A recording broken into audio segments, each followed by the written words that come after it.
All right, thank you, YouTube Nation, being a part of episode number 8. It is Soundcheck with Chase, and of course, with Minnie, we can't leave Minnie out. We got a doozy for you today, to say the least. Always giving you insight into the local country musicians. It does not get any closer, I got to tell you, than the man we have here on episode number 8. He's a bluegrass artist, country music musician, composer, studio musician, singer, songwriter, producer.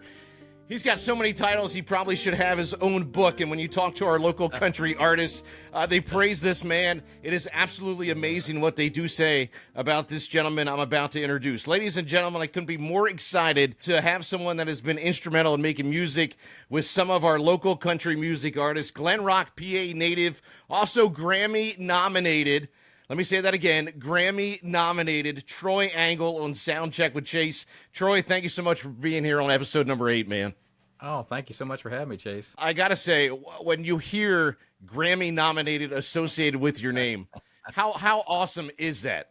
It sounds really good. It's very important for the resume, but you know what it actually boils down to was me being an assistant engineer on a recording project that was nominated as well. So hey, but you know, it's technically true. So you know you can't. You're not lying. So you know, roll with it, right? Use it. Yeah. Use whatever you got, right? So you do so much. Your time growing up in Nashville, it's well documented, and that sort of shaped your career and the path that you, of course, led into what you're doing now. Talk a little bit about that. Yeah, for sure. I mean, of course, I was, you know, like I said, I wasn't born in Glen Rock, but born in Maryland. We moved up when I was young, and so we lived in, you know, I lived in Glen Rock, graduated from Susquehanna High School here. Actually, two Grammy award-winning people, the Del McCoury boys, Ronnie and Robbie McCoury, and then all the Del McCoury band. They're from the same area, from the same school. So there you go, something in the water with all that. But graduated from there, and we lived here for a few years, and then we moved to Nashville in 2003. My wife and I, and we were down there for about 12 years, and got to do a lot of playing and learn a whole lot about the music biz and playing country music and bluegrass, and just we're really blessed to have a lot of great friends and get to play a lot of great music with some really cool people. And we actually moved back home here in 2015 to Glen Rock, and we've been back for about 10 years. And of course now in the past few months I've been commuting back and forth to Nashville. So it's funny how things come full circle. Right. You spent a lot of time in Nashville, as you mentioned. Were you immediately hooked on country music when you went down to Nashville? Well, is that where it all began? I was hooked on country music when I was a kid. You know, I mean, from the time I was as young as I can remember, I always sang, and sort of if I found something that looked like a guitar or something, I was playing it. You know, from probably 4 years old or something. You know, but I got into playing guitar when I was 10, and then once I caught that bug, then it was all over. And so I did all my sort of the University of Country Music and Bluegrass knocks, hard knocks, and just learning it, spending hours and hours in my room just learning it and loving all that stuff. And then it sort of came in handy. You got to go to Nashville and then actually play with some of these people that you used to listen to on the radio. You know, it's pretty crazy. And you got your musical career choice at the age of 10, very young. Talk about some of the inspirations, when you first were starting out. Who were you looking up to? Say it be maybe bluegrass artists or even country artists. Right. It's sort of weird. Most people do start with bluegrass, or it comes out of their family, and they have players. My parents didn't play at all. My parents didn't sing at all. But my dad, being from Kentucky, he liked bluegrass and he would listen to it. But I really got into country first. I wanted, as a kid, I was like, I wanted to be Dwight Yoakam. I wanted to be Randy Travis. I went through a huge Randy Travis phase, and still love Randy's stuff and Dwight's stuff too. But just went through all that and got into country music. Well, I just wanted to be a country singer and, play acoustic guitar and sing and write songs. And then about the time I was sort of in my teen years, like I guess 14 or 15, then I got sort of caught the bluegrass bug. And so that was a whole world of another world of instruments to learn, mandolin and banjo and dobro and fiddle and all those things. And so that was sort of where it all started for me, from Randy Travis into bluegrass, and which is good. It's a good combo. Of course, 90s country is back, so I did my research back in the 90s. Yes, it's funny you say about the 90s country too, man. Talk a little bit about that too, of how the country music, it certainly changed from the time that you started into this country music scene to what it is now. I mean, we got to the 90s and immediately it went to this pop country culture. Talk a little bit about the culture we're living in now. I mean, we're still in that pop country. Everybody's playing their crossover stuff either on rock Yeah. stations or playing on pop stations right now. Yep. Talk about what it was back in the day to what it is now, and which one do you prefer, the older country or the newer country? Yeah, yeah. I mean, of course, I'm always going to say older country. Right. Out on the bus full of musicians. Everybody's like, oh, they're talking about all these rock bands and stuff that they were into as kids. And I was a total nerd. I'm still a geek. I'm just a bluegrass and country geek. If you ask me, some obscure George Jones song or a Bill Monroe thing or who played with Bill Monroe back in the 1940s, I'm going to know that. If what Right. year did Bon Jovi come out with a song? I don't know. It's not that I hate this stuff. I enjoy it. I enjoy playing it, like doing TV music. I'll do rock stuff, but I never really sat down and just went to school with it, But I definitely lived and breathed that 80s and 90s country, and I think it's always been there, even from that. Country music just has one of those things. It just has to. Seems like every 10 years it's got to go through a cycle, and it's been a bit of a long cycle, really, since the late 90s, early. I mean, even the early 2000s, there was a lot of good. You had Joe Diffie and all those guys from the 90s into the 2000s, still doing some. For me, it was just good songs. I mean, good songs or great songs and great singers, and I think we really got away from that from a long time, and it's still out there. There's still stuff, I sort of sit and try to, work on some steel stuff, and I'm like, what's the hot thing, because you want to stay sort of current, because I'm sort of the old fogey these days, but trying to pay attention to what's going on, and you go, and some of it like, oh yeah, Lainey Wilson, that's pretty cool. She can sing, it's good songs, good production, it's got a little modern thing to it, and then something else will come on, you're like, that is the worst song I've ever Right. Yeah. heard in Right. my Right. life.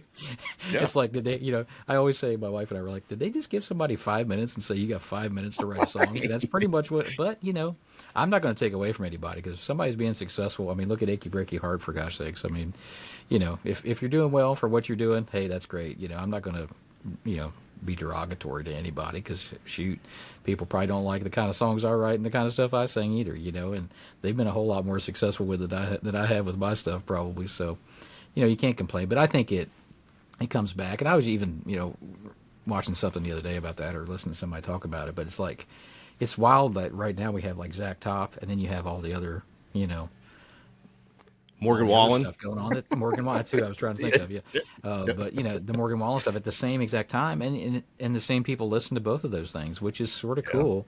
I mean, I think that was even a time in the 2000s. There was like this rap thing and the country thing going at the same time, and people would listen to both, which is sort of cool. But of course, I'm going to lean to the Zach Top, and thank God my son is a huge Zach Top fan. He likes rock stuff too, but he knows what good stuff is, and so it's pretty cool that your kids go, yeah, I like this really traditional country thing, Right. And you hear people say, Yeah, "Oh man, I hate country music, but I love Zach Top," and it's like, you like country music.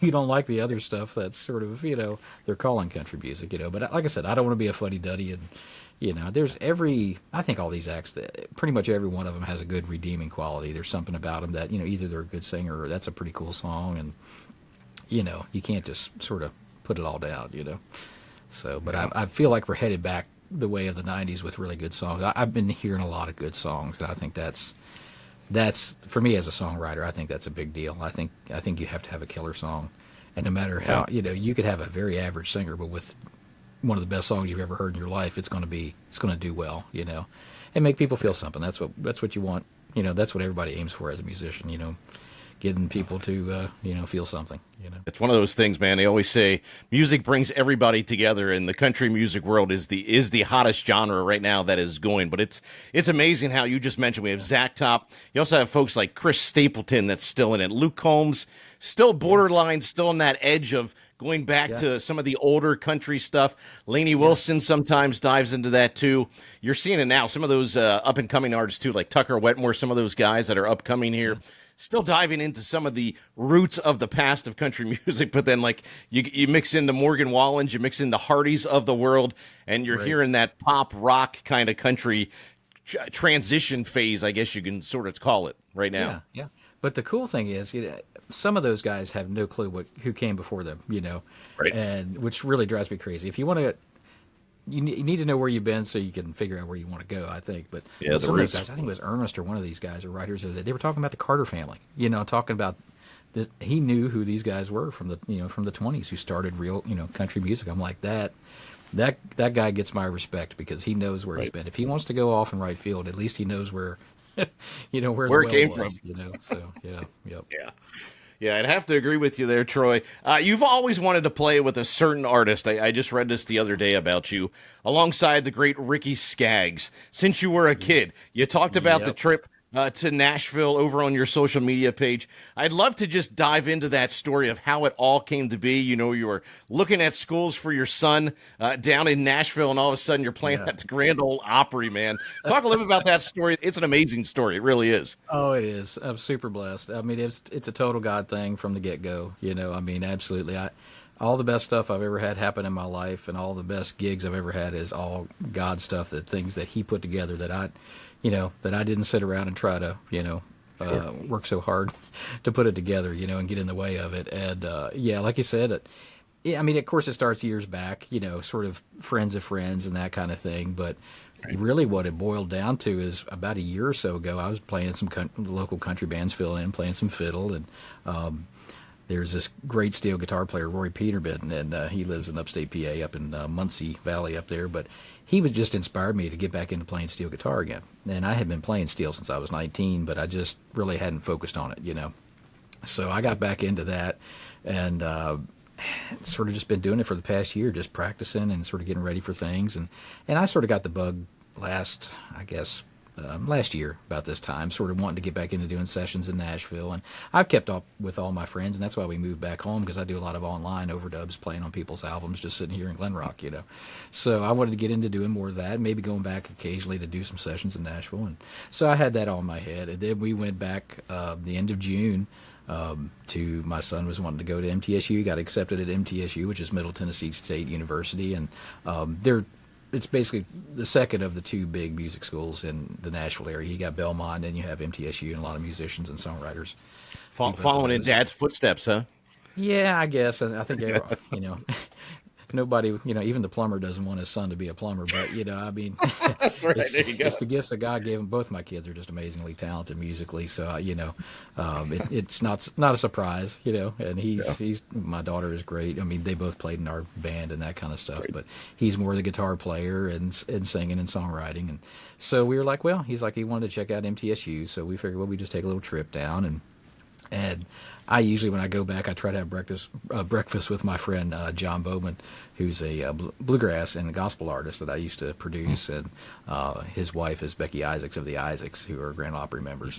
And so we would always get together for breakfast at like Cracker Barrel or something, just to catch up. We did that every week when I lived down there. So if I come back in town, I try to catch up with him. And so we just did breakfast, and he was just talking about getting back into playing some fiddle, and he talked about trying to play in tune and all that. And I said, yeah, tell me about it. I said, I've been playing pedal steel lately, and that's all I said.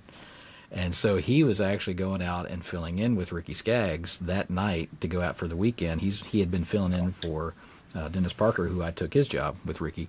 And but John didn't know that Dennis was leaving. He had just been doing a lot of side gigs on his own and that kind of stuff. But we didn't. Neither one of us knew that Dennis had decided to leave. And so John went out that night, and pretty much I think they found out that Dennis was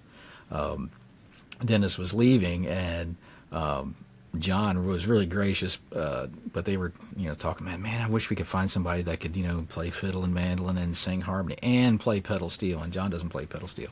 And John said, well, you need to call Troy. And Mike Rogers, who is Ricky's band leader and tenor singer, he's like, I didn't even know Troy played steel. And so even before we got home, we were like 10 miles away from the house, and I got a text. Hey, buddy, from Mike Rogers. Hey, I hear you've been playing some pedal steel lately. I was like, yeah. And he said, do you have anything like I Wouldn't Change You If I Could, or this Ricky Skaggs song, or this Ricky Skaggs song? And my wife was like, that's the Skaggs gig.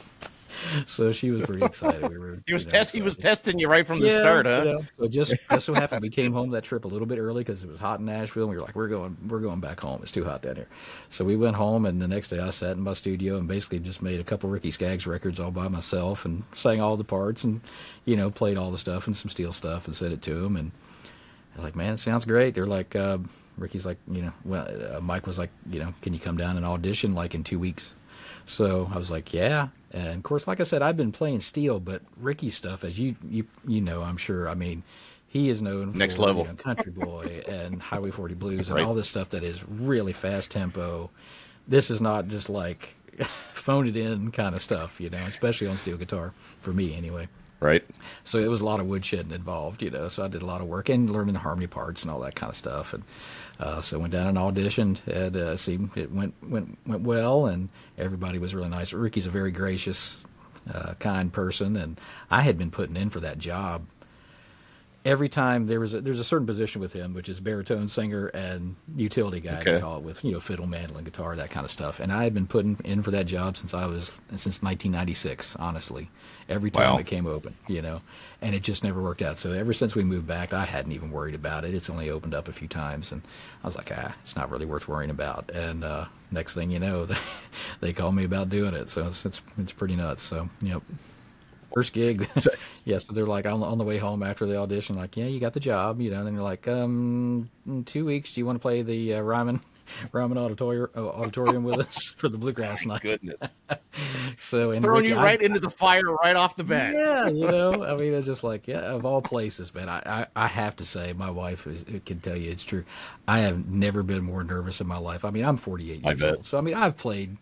I'm not bragging or anything, but I've played a lot of big shows, a lot of big gigs with a lot of really Right. great artists, and played the Opry a bunch of times. But I have never been more nervous in my life. I don't think till that night. Playing an instrument that is not your main thing at the Yeah. Ryman Auditorium, where basically country music, at bluegrass music did start on that stage exactly right there.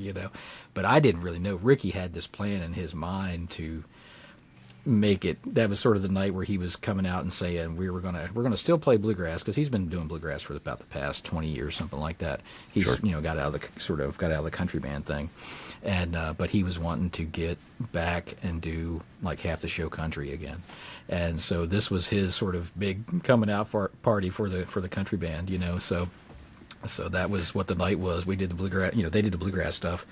And his other player, Dennis, that was his last night. So it was sort of a transition night. So he did the bluegrass and I did the country stuff. And the curtains came up and we kicked off with Heartbroke, and people went pretty crazy. That is a pretty awesome story, man. When you take that stage at the Ryman Auditorium, I mean, you said you played there before, but taking that stage with Yeah. Ricky Skaggs, did you at some point in time just look around and say, "Oh my goodness, I am actually finally here"? I mean, Yeah, how many I mean, times it's just did you do that during that performance? Oh, 100. I still do it. I mean, honestly, it's crazy. Yeah. I'll still walk around the house and I'll look at Mandy. I'm like, am I really playing with Ricky Skaggs? Yeah, you are. That's awesome. It's That just is awesome. so two worlds colliding, living here in PA, but still doing that. And yeah, it's a total dream come true. I mean, like I said, playing the Ryman, that it just sounds amazing. I'm sure you've probably been there before. Have you ever seen any I've shows not been there as of yet. It is on my bucket list to get down there. You have to do it. It is the best sounding place to me Yeah. in the world to listen to music or play music. It's just amazing. Yep. Yeah, and the awesome thing too, Troy. I mean, they're celebrating the 100th anniversary of the Grand Ole Opry too Right. this year too, man. So I mean that's got to have some meaning to you as well, playing Oh, there. absolutely. And this was part of the Bluegrass Nights at the Ryman, which are a bluegrass thing, which is not really an Opry thing. But I was Right. blessed that I did go down and played the Opry first part of October. Got to play with Ricky. We did 2 nights. First night was bluegrass. Second night was steel. And so that was my first time playing steel on the Opry, which I'd never. I'd played, fiddle and mandolin and banjo and electric guitar and different things, but never had played steel on the Opry. So, You must have killed it, man. You must have killed it. It was all right. But, Yeah. you look over and there's Ricky Skaggs counting off Highway 40 Blues. And like, this is just, it's just surreal. When you first met Ricky, the Kentucky Thunder, man, how was that experience for you? Oh, really nice. Like I said, I had known Mike Rogers, who is his tenor singer. He's also in a group called the Brothers of the Heart, and he's a well-known sort of Gaither singer and that kind of stuff. But I had known Mike, and we had done some session work together when I lived down there. So we knew each other, not real well, but pretty well. And then the funny thing is, but there is another Central PA alumnus in the Kentucky Thunder band. Our banjo player Russ Carson is from Mechanicsburg. Oh wow, So- okay. Yeah, so, Nice. and he's younger than I am, and I had him in a bluegrass camp up in Palmyra, Pennsylvania. I did when I Oh, yeah. graduated high school. Yep. He was like 10 or 11 rolling around with a banjo. And next thing you know, he moved to Nashville, so he was already in the band. So I knew a couple of those guys. So it was pretty cool. I mean, I had met Ricky before, but I don't think he had sort of remembered. And so, of course, the audition was at his recording studio in Hendersonville. So even more intimidating. It's like, sort of at his little, sacred place. And but he was kind. He's a quieter than I thought he would be, honestly. But I mean, he can be fun. I mean, he's definitely got a witty sense of humor. It's just a little quieter than I expected, and that's hard, Right. especially when it's like going in for a job interview, and Right. Right. How are you doing? Great. How are you? And Yeah. there's He's low key. there's not Yeah. that much going on. You There's, want a little bit hold more. on. Yeah, give me a little something to go on. So, but That's funny. we got it. It was a little, of course I was nervous, but luckily we got together and just did a little vocal thing, just Mike and Ricky and I to start with before the band got there. Sure.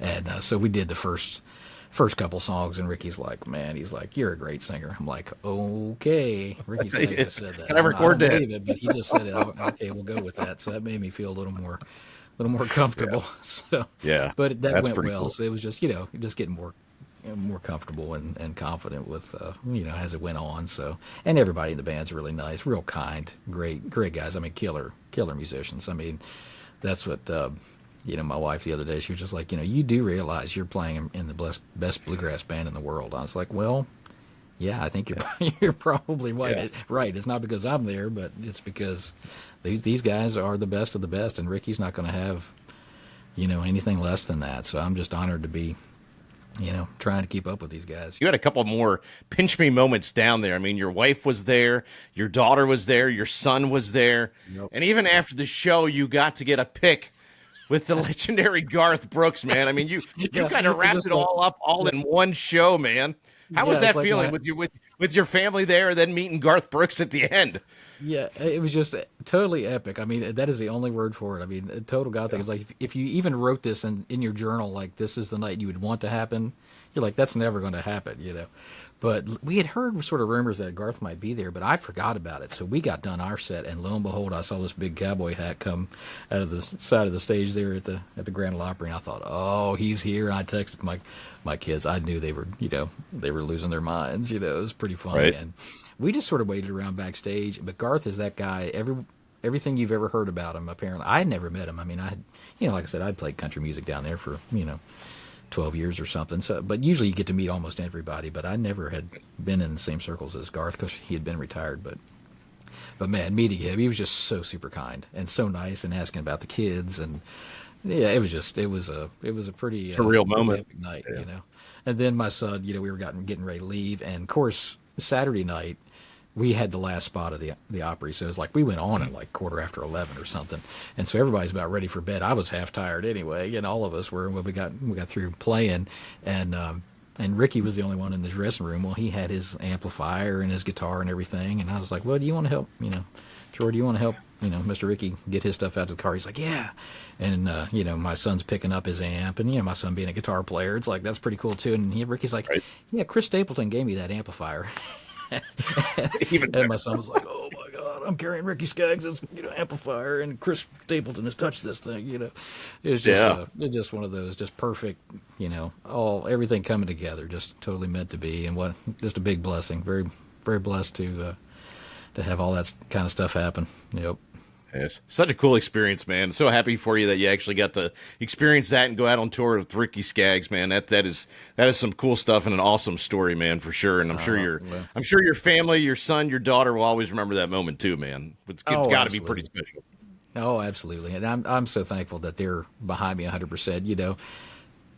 I don't know. Like I said, I hadn't been on the road in like 15 years, and I was not planning on being back on the road, and they're like, you got to do it. I was worried that this is my son's senior year of high school. So I was like, man, I want to be around for as many games and that kind of stuff as I can. Sure. And he's like, you will. He said, it'll be fine. Just do it. I was like, well, that makes you feel good when your kids are, if the family wasn't behind me, I don't know that I could do it, So, That'll be one thing for sure they'll always remember. I'm sure they will. So. Yep. Yeah, Yep. down the road. Talk a little about your music, Troy. Your music, I mean, you put a lot into your music, not only on the bluegrass side, also on the country music side of things, too. Faith plays a huge part in what you do music-wise and in your life. Talk a little bit about that too.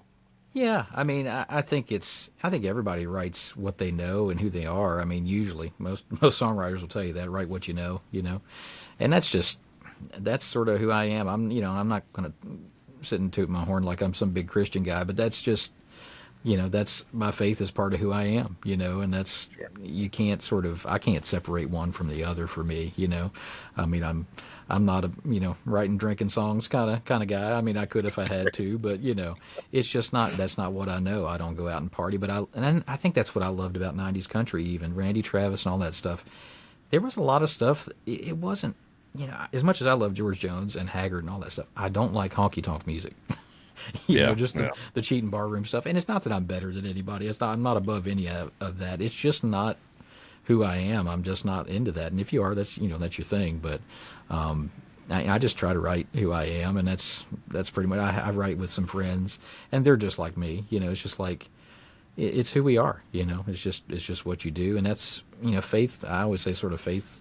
Home and family. That's pretty much what I write about, and I think most people.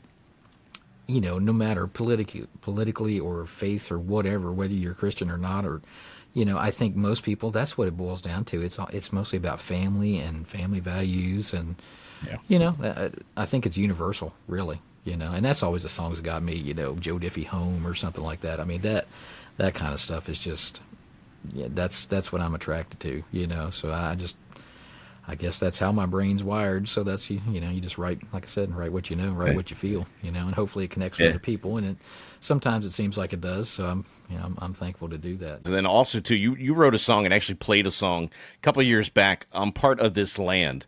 It's a very emotional song. It digs a little bit deeper into some other things. Love to hear the story behind it. I saw the story behind it, and just talk a little bit about that. A very emotional song, but an awesome song that you played, and you can check it out over on YouTube and of course on your Facebook page too. Yeah, well, thank you. Yeah, that was a real special song. Jenny Pickle was the fiddle player in my band. I had a band called Troy Engle and Southern Skies. We're sort of on hiatus now because of the Skaggs thing, but and my daughter Lizzie's been playing in her place lately. But Jenny was in the band, and I knew her parents actually when I was coming up playing bluegrass a little bit. Wonderful, wonderful people, the Millers, and really got close to them while Jim was in the band, and they always came out and were big fans of ours. And her dad was just one of these, just a farmer guy. That's what he did. He delivered hay for a living and worked on the farm, and they had a family farm, and it was just a real special thing. They had us down several times to, hang at the farm and do a fire or camp out or whatever, and it was just really great. And unfortunately, Jen's dad ended up getting COVID, and he was one of those guys you thought, oh man, this guy's burly. He's out throwing, hay bales all the time, and unfortunately he had it, and he was gone within 2 weeks, after he got COVID. But before he passed away, Jen had said, hey, we need to write a song for Dad. And his name was Dean Miller, and and Jen said, hey, we need to write a song for Dad when he gets out of the hospital, sort of cheer him up kind of thing. I said, okay. So I was just sitting down at the breakfast tables, and just sort of thinking about it. And it just, God a lot of times will just sort of, like people say, sort of download the song. It just downloaded, and I just pretty much wrote it real time, and Jen wanted to get together and write it, and I just sort of wrote the whole thing and sent it to her, and I was like, I'm sorry, I said, if you want to correct something or change something, we can tweak something, but I was like, this is what I got. And she's like, oh, that's just awesome, And then once we found out that he passed away, it became even more poignant, It was just his story of his life, He was a simple guy, and I'm part of this land, and that's who he was, and it was in his veins. And there's a really cool ending to the whole thing, which is not in the song, but come to find out, it was their family farm, and they were going to sell it because nobody could take care of it, basically. And but there's a place called First Fruits down in Maryland, which all they do is raise crops to give away to feed the hungry, basically. And they had land that was adjacent to this farm, and they decided they wanted to buy the Miller farm to grow more food on it and crops. So it's amazing that he what he was always working for and his dad worked for before him is now being carried on in the name of God and blessing people and That's feeding awesome. people, and people learn about Jesus and getting fed at the same time. I mean, it's just, like I told our friends of ours, our friends, they said, I was like, man, it's just the best of the worst. So, it was a terrible scenario, but it's about best outcome you could think of. He's still feeding people and blessing people, so it's pretty cool. So it's a special song for sure. Yeah, very awesome song. You guys got to check it out if you haven't heard it as of yet. Another aspect of your life is, of course, the writing process, which we just dove into a little bit of. Talk about the writing process of writing songs out there. A lot of artists struggle with that aspect of it. They can't put together the words to put down. They just don't want to take the time to even write down the words or come up with a song, come up with the ideas. It's an art form in itself. Just talk It about is. where you go to get your song inspiration when it comes to the writing It is. It's tough. I mean, I think it's easier process. than some people think. I've been around artists and they're like, "Oh man, I can't write." I'm like, "I bet you could." Number one thing I think is you have to listen to a bunch of songs, and I think that's me growing up. I mean, it's just like it's almost like AI. It's like when I was growing up, I was listening to all these Randy Travis songs, and so I have all this Don Schlitz and Paul Overstreet, music going through my head, and all that, all those great lines and great songs. And I think it's just knowing what a great song is to start with. Right. I tend to, for me, it's just very it happens pretty quick. I mean, I guess I just have a knack for it, or maybe I just don't take enough time. I know a lot of songwriters that really, I was blessed to write some songs, about 30 songs with Tom T. Hall and his wife, Miss Dixie. And Miss Dixie, she was an editor. She sat there and just went over and over and over songs. And I'm one of those guys, pretty much, man. I don't spend a whole lot of time on a tune. I mean, I'll live with it for a few days, but most of the time I'm not sitting there and just writing and editing. And I know there's great writers Chomping that at do the it. There's bit. just sort of two different ways of doing it. My thing is, if you have to sit and think about it too much, it's probably not too real, and it's probably not coming from the right place. I mean, for me anyway. But for me, it just, I have gotten into co-writing a lot more in the past, probably 10 years or so, something like that. And I got into doing some of that in Nashville. I used to always write by myself, living here, and even the first, few years in Nashville. But then once sort of COVID happened, I actually got back into co-writing with some friends via, video conferencing and stuff, which was a pretty cool thing to get to do, right, with writers and friends of mine in Connecticut, or a guy in Nashville, Bill White, who I wrote with. And so that's a different process too. I mean, just writing by myself. If I'm writing by myself, most of the time, something has to come to me. It's sort of one of those, like, well, I'll think of something, and it's just like right then I've got to write the song. Or sometimes it's one of those, that's a cool idea, but I'm not in that headspace right now. So I'll just sort of stick that one in the back pocket. And every writer probably has 300 little notes in their phone, like, oh, there was a, and then you look back and you go, man, that's a terrible idea. And sometimes you go, oh, I thought that was a terrible idea, but that's a killer idea. And then you're like, okay, now I'm in that spot. I've got some quiet time to myself. I'm sort of a quiet time kind of person. When we first moved back, the kids were in school, and especially during the summertime, my wife was working, so I would sort of take care of them, during the day, and then do my music stuff at night. But once school hit, and drop them off at school, and then you had that quiet time at the house, you could, sit there with a cup of coffee, and, sometimes it's an inspiring Bang some important stuff song out. or something like that. And I sort of have to have the quiet, in order to do something like that. Some people, it's just, I think it's different for everybody. I hear writers have really different, ways that they write and that kind of stuff. But for me, mostly, I think I enjoy. I mean, I like co-writing. I do. I mean, it's cool, but I feel like the stuff that's most genuine that I've done is definitely the solo stuff. You just sort of writing what you have. But a lot of times it is good to break it up and get out of the same old chord structure and probably the melody. Like Tom T always said, he's like, man, I've used that melody about 20 times. It's just just the way it goes. It is good to sort of get some new blood in there and do something different. So. It is an art form, to say the least, and like you mentioned, a lot of artists don't like to do it, and as you mentioned too, a lot of artists now, they put it in the phone. Nobody writes anything down anymore. It's all digital now when it comes to the writing process of songs. You had the honor. another Glen Rock native, of course, Jake Maish, who you hooked up with on his latest album, which is absolutely amazing. Had to Yeah. be there. You not only produced it, you also played on that album as well. Yeah. Talking about that relationship with Jake and how that came to be, I mean, it's a pretty amazing 16-song album that Jake Yeah. just put out, and you are a huge part of it.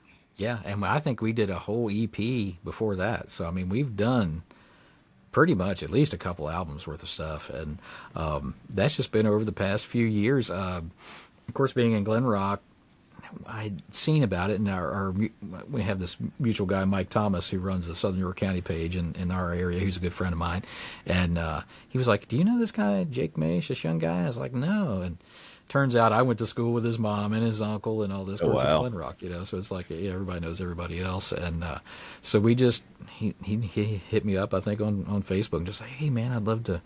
I don't know if you produce things, but if could we get together and talk about it?" So we met at a little Simply Local, and sat there with the Coca-Cola, and because there's no coffee shop in Glen Rock, so right. So I think Jake mentioned that. He did mention that. So I sat there with a Coke and just talked about it. And he's such a talented, good, just a great, I'd say a great young man. And I sound like an old geezer, but he's a great dude. He really is a good guy. Once again, a family values kind of guy that I can get behind, and he's a hard worker. I mean, when it comes to the music stuff, him and his wife Kenzie have just, they work really hard to, get him gigs, and they're just, just working at the whole process, and that's what it takes. I mean, there's plenty of talented people out there, and a lot of times I am one of them. I'm not saying I'm a talented person, but I am one of the people that they can do it, but they're a little bit too lazy to go do the footwork to make it happen. And him and Kenzie both have done the footwork to not only do the music side of it, but to do, go get gigs and find opportunities and things like that. And it takes that, so it's pretty cool. But he's a talented guy, great singer. I mean, just like literally he lives like a mile from me. I could almost throw a rock and hit his house, but not quite. Right. Pretty close. We could definitely walk to each other's house if we had to. So it's so wild to have. And first stuff I had heard him, I thought, man, this guy can really sing. Because for me, there's a lot of modern young guys out there that, man, they think they've got it. They've got the look, they got the beard and the hat and the whole deal. But man, they look the part. But man, and maybe in the studio they can make you sound half decent. But these guys don't have it. And Jake is one of those guys. He can sit down with a guitar and sing a song, and it's killer. And that to me is what it takes. If you boil it down to the essence of things like that, you got to be able to pull that off, and he can, and he has been doing it. I mean, he goes into most of the time plays just him and a guitar and singing, and it's great, and people love it. And so it was cool to meet a younger guy who not only could sing, but he could write too, and I think it was cool that he was into his doing his thing and doing his own thing and writing his deal, and so it was pretty cool. So when we started, he just came over and would play the song, and I would produce the whole track. I'd play everything on it and do some background harmonies and mix the whole thing, and boom, we were done. And then after a while, actually before I got playing with the Ricky Skaggs thing, I had Mike Rogers, who is in our band, but he's also a great drummer. Played with Craig Morgan for like 10 or 15 years. So I would send tracks down to Mike to do drum tracks, and then I would do the rest of it and do singing. So we've got a sort of a cool little process that we do. And he's played it for people who know music, who are in the music business. They're like, man, did you cut this in Nashville? He's like, no. He's like, we cut it in Glen Rock. So it's pretty fun. There you go. Like That's right. records, It's locally produced. Yeah, I mean, if you'd see my studio, it is, it's tiny. I sort of built it that way to make it. It's like it's only big enough for two people. So that's all. I'm not going to get a whole band and want to come in here and record and that kind of stuff. It's just big enough for a couple of us to get in and do vocals and whatever, and me and about 30 instruments. And so, but it's been an honor to get to know him, of course, through knowing Jake, and then the next thing then Cody Tyler, is talking to Jake as well, and got to know Cody and his music and play on his new project as well. So, You know, It's a pretty awesome connection that you have with the both of those guys. Not only with Jake, who is and I think is an absolute gem here in Central PA oh yeah, when it yep, comes to the country music process. I mean, I had him sit down in the studio and bust out some acoustic stuff. The vocals that he has is unbelievable. And Cody yeah, Tyler, as you yeah, just mentioned, he's a guy in Central PA that I say all the time is the yep, guy that should be taking that next level. Cody Tyler, you worked with him on yep. Tuscarora, which again, an amazing album to say the least. But these two guys here in Central PA have so much to offer, and Oh you yeah, worked with the both of them. yeah. Very blessed to do that. I mean, they're like, and they're even in got their own sort. It's like a PA mafia kind of thing. There's a PA Yep. music mafia. You know, there's just like this Central PA thing going on, which is really cool. And like I said, it's there's PA's always been a big music place. I mean, honestly, there's a lot of great and there's a lot of pro musicians that even live, within an hour of me, and like I say, Dell and all of his boys, and all the Dell's bands through the years have been, Right. from this area. But it's just amazing. People don't realize. And I even told Jake this. I was like, dude, I was like, we should do a Glen Rock centric music thing. I Yeah. was like, there's so many musicians. He's like, are you serious? I'm like, yeah. I was like, that dude lives over there. He plays in this bluegrass band. The guy on the other side of the road over there, he's a Grammy Award winning banjo player, won Banjo Player of the Year, Mike Munford. Yeah, he lives 2 miles away. I was like, even he You need didn't like a know, map. Yeah, the map of all the great musicians. I mean, it really is. I mean, it's just it's pretty incredible, and the level that they're doing it at, just like Jake and Cody, it's whether it was in Austin, Texas, or whether it's in Nashville or whatever, the level they're doing is heads and tails above Pretty amazing. what I would call local music. You know what I mean? They're making pro music, So, and I And wouldn't those be two surprised, guys like they were collab saying. too. I mean, you got Cody Tyler, who's kind of the old school kind of country singer. He brings that vibe of all the country singers of the past, where Jake is really into the '90s country, the Yeah, current country music. But those two guys, even collabing on some songs, is absolutely amazing. And I think those yeah. two guys, the sky is Which definitely the limit for both of them. Yeah, and I think it's cool that they both are they are sort of juxtaposed. They both sort of complement each other because they do Yeah. different things, which is really cool too. Because and they could be in competition if they wanted to be, and I don't think there's any of that there in either one No. of their blood. But I think it's cool that they can both accentuate things. Of course, Jake's out playing pedal steel with Cody now Yeah. some on his shows. So I mean, it's crazy. There is a steel guitar thing too. So that's steel guitar's back. So that's a good thing too. So that's sort of the other side. So maybe we'll have some real country music in this area, and it's cool to see younger folks that are into real good stuff. And like I said, it doesn't have to be totally traditional stuff. It's just they're into good stuff and doing good work. I mean, that's the cool thing, and it's just wild to have that much talent in this area, And there's Yeah. still probably 10 other acts we could probably name that are just as good in this area that I don't know about, because it's sort of weird.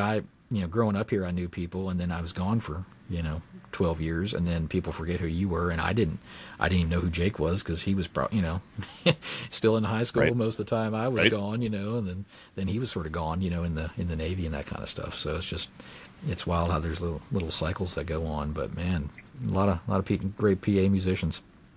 Yeah, they're real good dudes too, and they got the right mindset. And like I said, man, the sky is the limit for Yeah, both Cody's of the those same way. guys. Cody's just like Jake, they know what they want, they know what their music, and they're willing to work for it. Yeah. That's really that's not to throw any advice at anybody, but that's the big difference. It's not the people that make it are not that much more talented than everybody else. It's just they're willing to work harder than everybody else to make it happen. And go get it. Both Yep. of those guys do it. Yeah, and you have your own band, Troy. Of course, Troy Engle, the Southern Skies. You have your wife in the band. You got your Yep. daughter in the band. Yep. Talk a little bit about that endeavor. I mean, obviously, you're playing with the people that are the closest to you in that group too. You guys do all kinds of events and travel all over Pennsylvania here. Talk a little bit about that too, and your band specifically. Yeah. I started the band back in 2018. Like I said, we moved back in 2015. That was basically the year I cut my first solo album called Southern Skies, and basically had to put a band together, because in bluegrass you can't really go out with a guitar and sing and do bluegrass gigs. And so my wife has always sort of played off and on. she's too scared to play at Nashville when we lived down there, but she could have did just fine down there. She just didn't really get it out much because we were around so many other musicians. But so she plays upright bass, and then my daughter now is singing like a bird, amazing vocalist, harmonies and lead, and playing some fiddle. And we just sort of did our last gig for the year and probably for a while. But my son, played guitar and sings, and we had a great banjo player, Mike Brubaker, who's from up in Bethlehem, and the mandolin player is from Glen Rock, Adam Kruzik. He lives, Of course, actually right behind Jake. So honestly, Yeah. their property actually attaches, I think, or they can look and see each other out the window. So it's pretty crazy. But yeah, we did that for about.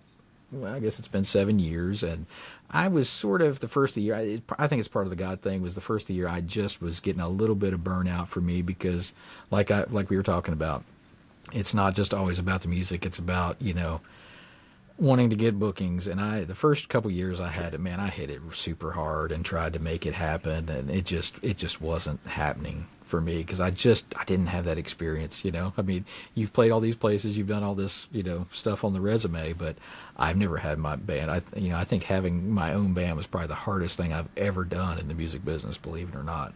And even playing for I had been playing for like 30 years professionally. I had never booked a gig.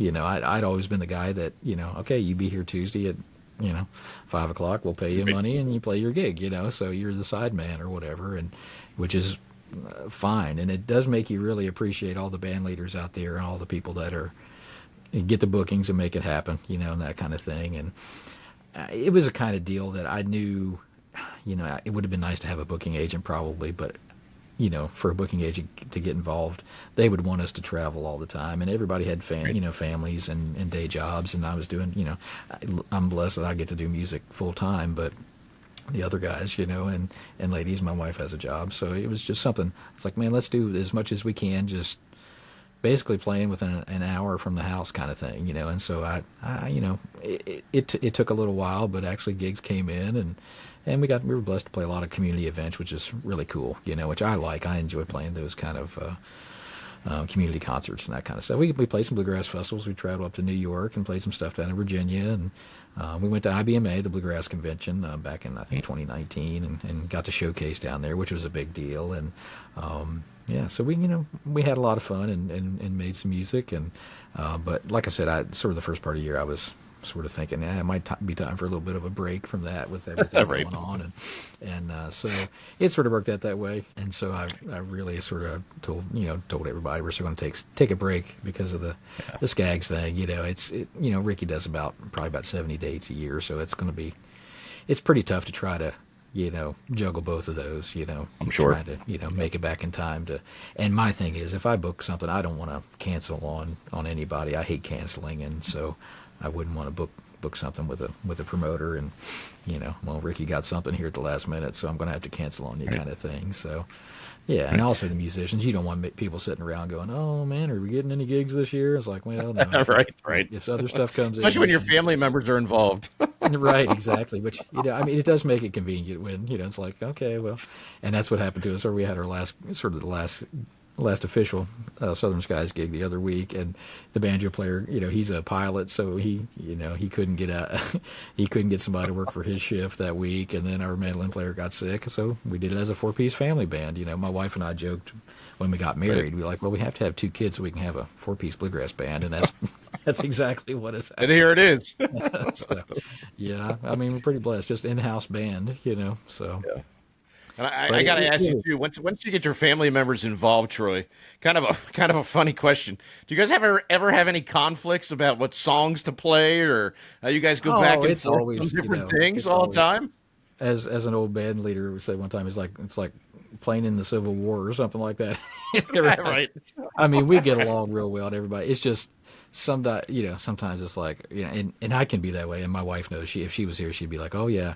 It's like when it's time to go to the gig and Dad's got to, drag the PA system out and he's got to drive. He's going to be in a bad mood, and then and everybody starts Right. getting hangry, and then you're like, oh, now what, and then some days, and it's like, well, I don't want to do that song because my voice isn't feeling good, or I don't know that song, or, well, I told you to work on that song. Well, I didn't get a chance to do.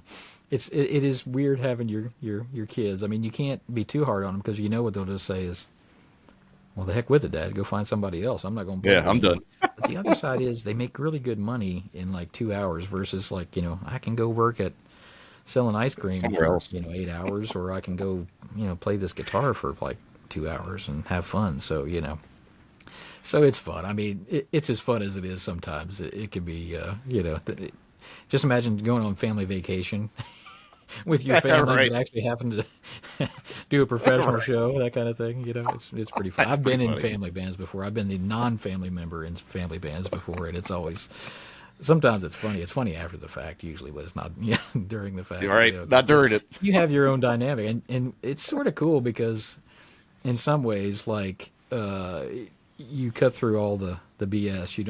You're not going to sit Yeah. around and worry about somebody's feelings. Well, what do you think about doing this song? Like, I'm not doing that song. It's like it goes Yeah. right to the core. There's no time for messing around.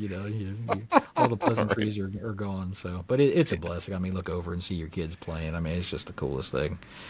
Yeah, that's Coolest pretty thing awesome. ever. And they're Lizzie and Troy, my daughter and son, are both. I mean, they're independent musicians that could be doing whatever they want to be doing, songwriting or singing or whatever. And so just the fact that it's not like they're relying on me for any of that stuff. They could each one of them go out and do their own thing, and they've done some gigs together as a duo, which is pretty cool. So And keeping it a family affair is pretty awesome. That's it is awesome. It is pretty cool.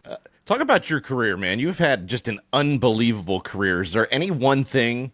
Obviously, the Ricky Skaggs thing stands out to you, but anything else that really stands out to you? I mean, you're as old as I am, but I don't want to say we're old. But We're not in your old. career, We're just man, just talk about some of those moments, man, that stand out to you. Any one specific?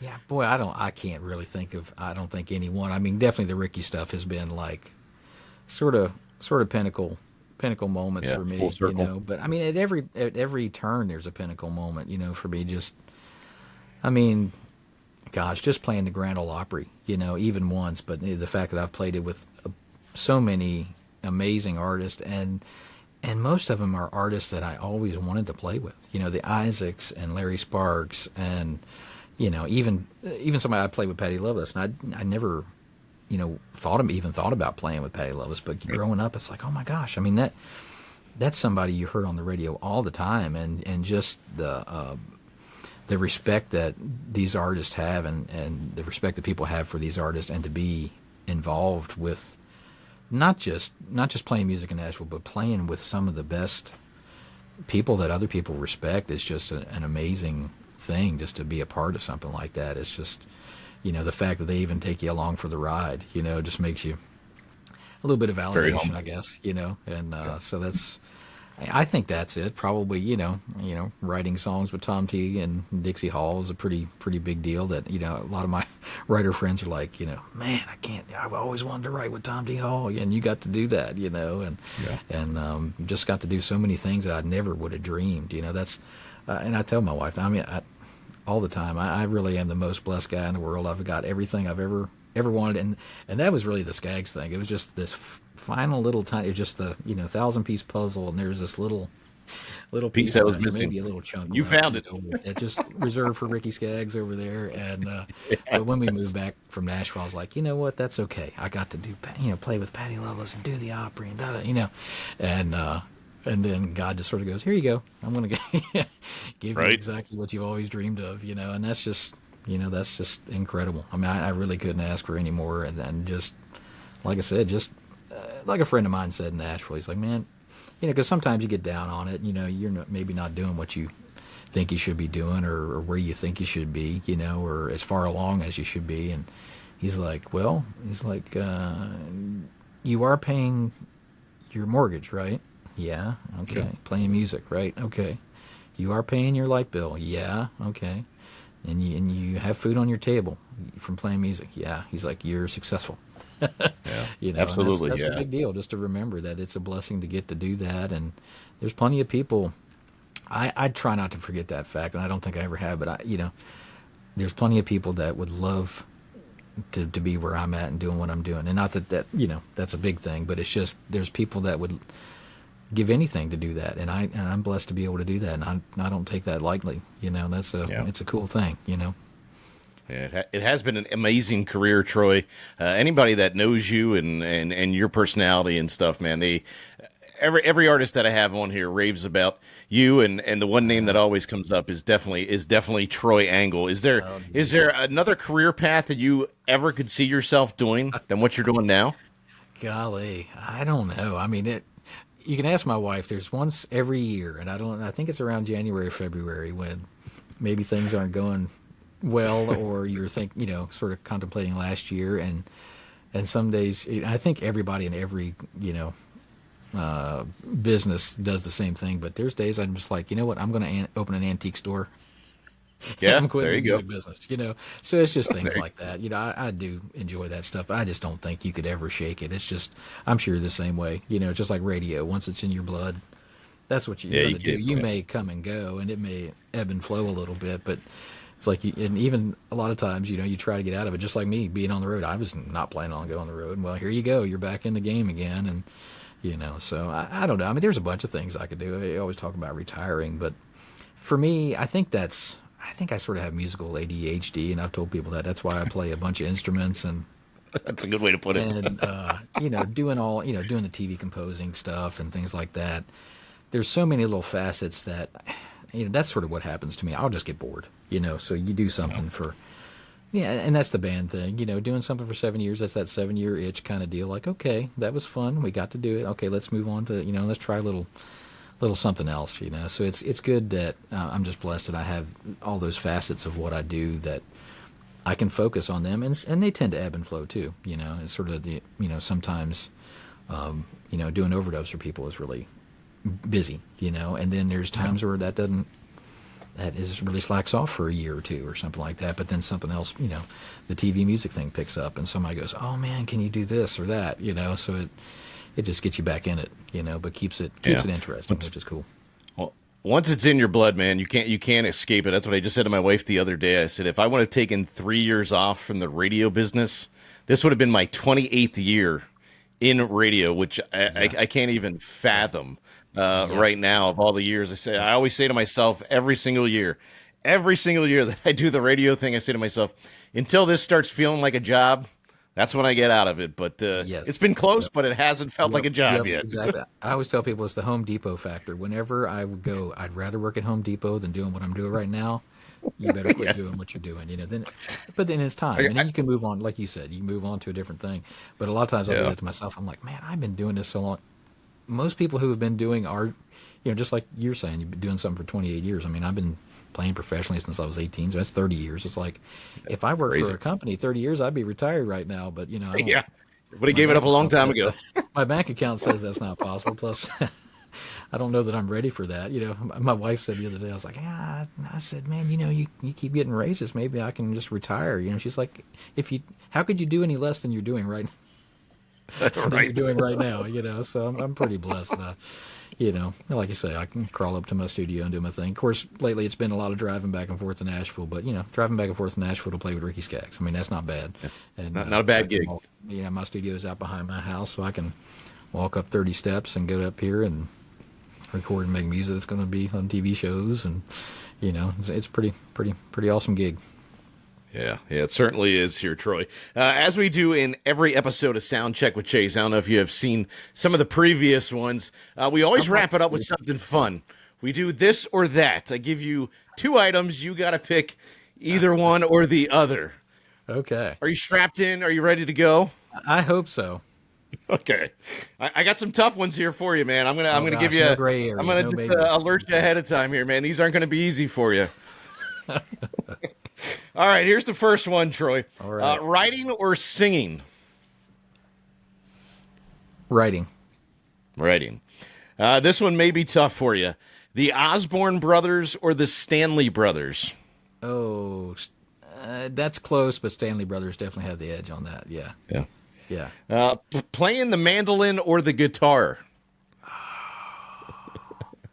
I had to do some research. My wife's a music teacher over at E-Town Middle School, so Oh, that's cool. I had to do some research on a mandolin. But I would say I would have to pick guitar because mandolin is I love mandolins. It's sort of my main thing, but you can play so much stuff with guitar. That's not just bluegrass or whatever. So yeah, I would say guitar. Yep. That's awesome. Glen Rock, PA, or Nashville, Tennessee? Oh man, If you had to pick, that's how we're gonna wrap this up. Oh my gosh, man, that may be something that's in the future anyway. But You can always say neither. yeah, it's somewhere in between. No, I tell you, gosh, I do love Glen Rock. I really do. I mean, boy, I don't know. I don't know. It's like How about we just say the middle? How about in the middle? We just need to get the teleportation devices going where we can be yeah, somewhere like the in Jetsons, milliseconds. Right? There you go. I'm not going to be the first to test it, but Yeah, me neither. I'm out. but I don't know. They both have their things. I think I don't really. Nashville really is not as a town as exciting anymore. I don't think for me. It's just gotten too big towny, and I love the small town Glen Rock thing, but of course the music thing being there too. I don't know. They both. That's a 50-50. That's a toss up. I think. Well, we're gonna say the middle. We can't lean either way. Either side. I should be a politician. I'll stay in the middle. That's right. It is election day, so you might as well, right? It is. I do have I got my voted sticker. So Troy, I can't thank you enough, man, for being a guest here on episode number 8 of Soundcheck with Chase, and of course, Minnie here on YouTube. Best of luck, man, in your future endeavors. Thanks for the time. We look forward to following your future endeavors, of course, over on social media and wherever you post them over there on YouTube as well, man. I appreciate the time. Well, I really appreciate you having me, Chase. It's been fun.